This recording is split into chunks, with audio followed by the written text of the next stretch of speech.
आता ते पिढीला पण शिंदे आहेत, काका शिंदे आहेत, प्रताप शिंदे आहेत, आमचे विठ्ठल साहेबराव शिंदे आहेत, शिवाजीदादा शिंदे आहेत. यांच्यावर फार मोठी जबाबदारी आहे. शिंद्या घोळ नको, शिंदे आणि सगळा घोळ बाजूला ठेव. अतिशय चांगल्या पद्धतीनं काँग्रेसच्या मागे जाऊ आपण सगळ्यांनी शिंद्यांनी मिळून या शेगाव जिल्हा परिषद गटात.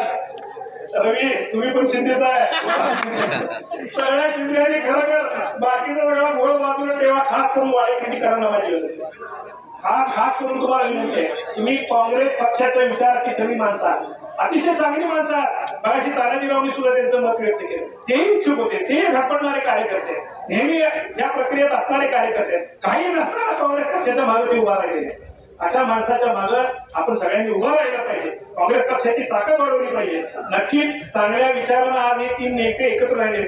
मच्छिंद्र वाघमोडे आणि प्रताप शिंदे सरांना असाच सल्ला द्यावा अशी माझी विनंती आहे. अशाच पद्धतीनं चांगला सल्ला देऊन या तालुक्याचं कल्याण करावं, विक्रमदादासारख्या तरुण नेतृत्वाच्या मागं खंबीरपणे उभा राहावं एवढी विनंती करतो. आणि पुन्हा एकदा येणाऱ्या 7 तारखेला हे तिन्ही उमेदवार अतिशय चांगले आहेत, कुठेही कमी पडू नका, त्यांच्या मागे उभं राहावा, ताकदीनं उभं राहावा आणि प्रचार जोरात करा. नक्कीच आमचे हे सगळे नेते तुमच्या मागे ताकद उभा करतील. आम्ही कुठं लागलो तर सगळीकडे आम्ही उपस्थित राहू आणि तुमच्या मागे ताकद उभा करू. आणि पुन्हा एकदा हा जिल्हा परिषद गट काँग्रेस विचाराचा करू अशी विनंती करून थांबतो. जय हिंद, जय महाराष्ट्र. यानंतर